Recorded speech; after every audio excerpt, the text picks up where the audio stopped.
ಮಹಿಳಾ ಮತ್ತು ಮಕ್ಕಳ ಕಲ್ಯಾಣ ಸಚಿವೆ ಲಕ್ಷ್ಮೀ ಹೆಬ್ಬಾಳ್ಕರ್ ಭಾವನಾತ್ಮಕವಾಗಿ ಮಾತನಾಡಿದ್ದಾರೆ. ಕಳೆದ ವರ್ಷದ ಭೀಕರ ರಸ್ತೆ ಅಪಘಾತವನ್ನ ನೆನಪಿಸಿಕೊಂಡಿದ್ದಾರೆ. ಇವತ್ತಿಗೆ ನನ್ನ ಕಾರು ಅಪಘಾತಗೊಂಡು 1 ವರ್ಷವಾಗಿದೆ. ಕಳೆದ ವರ್ಷ ನಿಮಗೆ ನೆನಪಿರಬಹುದು, ಸಂಕ್ರಾಂತಿಯ ಹಬ್ಬದ ದಿನದಂದೇ ಅವರ ಕಾರು ಅಪಘಾತಕ್ಕೀಡಾಗಿತ್ತು. ಇವತ್ತು ಭಾವುಕವಾಗಿ ಮಾತನಾಡಿದ್ದಾರೆ. ನಿಮ್ಮೆಲ್ಲರ ಆಶೀರ್ವಾದ, ಸೇವೆ ಮಾಡೋ ಸಲುವಾಗಿ ನಾನು ಬದುಕಿದ್ದೀನಿ, ನಿಮ್ಮ ಜೊತೆ ನಿಲ್ತೀನಿ ಅಂತೇಳಿ ಸಚಿವೆ ಲಕ್ಷ್ಮೀ ಹೆಬ್ಬಾಳ್ಕರ್ ಅವರು ಭಾವನಾತ್ಮಕವಾಗಿ ಮಾತನಾಡಿದ್ದಾರೆ. ಇವತ್ತಿಗೆ ನನ್ನ ಕಾರು ಅಪಘಾತವಾಗಿ 1 ವರ್ಷ ಆಯಿತು.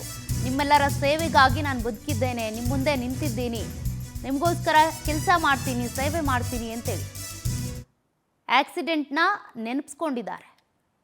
ಬಹಳ ದೊಡ್ಡ ಸಾಧನೆ ಮಾಡಿ MLA ಆದಮೇಲೆ 7.5 ವರ್ಷದಲ್ಲಿ ಯಾವುದೇ ಜಾತಿ ಗಲಭೆ, ಯಾವುದೇ ಜಾತಿ ರಾಜಕಾರಣ, ಯಾವುದೇ ರೀತಿಯಾದಂಥ ಪೊಲೀಸ್ ಸ್ಟೇಷನ್ ಒತ್ತಾಯ, ಈ ಜಾತಿ ನೆಲೆಸೋದು ಆ ಜಾತಿ ನಿಲ್ಲಿಸೋದು ಯಾವುದಕ್ಕೂ ಆಸ್ಪದ ಕೊಟ್ಟೆ.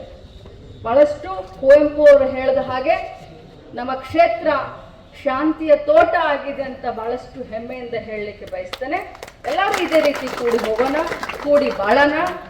ಜೀವನ ನಾನು ಇವತ್ತು ಏನಾದರೂ ಆಕ್ಸಿಡೆಂಟ್ ಆಯ್ತು ನನಗೆ, ಇವತ್ತಿಗೆ 1 ವರ್ಷದ ಹಿಂದೆ, ಇವತ್ತು ರಾತ್ರಿ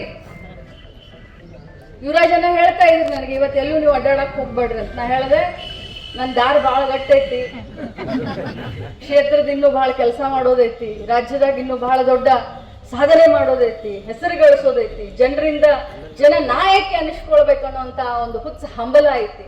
ಸಿದ್ದರಾಮಯ್ಯ ಸಾಹೇಬ್ರಿಗೆ ಇವತ್ತು ಜನಪ್ರಿಯ ನಾಯಕರು ಅಂತ ಹೆಮ್ಮೆಯಿಂದ ಹೇಳ್ತೀವಿ, ಯಡಿಯೂರಪ್ಪ ಸಾಹೇಬ್ರಿಗೆ ಜನಪ್ರಿಯ ನಾಯಕರು ಅಂತ ಹೆಮ್ಮೆಯಿಂದ ಹೇಳ್ತೀವಿ. ಹಂಗ ಮಹಿಳೆಯರಲ್ಲಿ ಜನಪ್ರಿಯ ನಾಯಕಿ ಅಂತ ಹೇಳಿಸ್ಕೊಳ್ಬೇಕನ್ನೋಂಥ ಒಂದು ಹುಚ್ಚೈತಿ. ಬಹುಶಃ ಒಂದು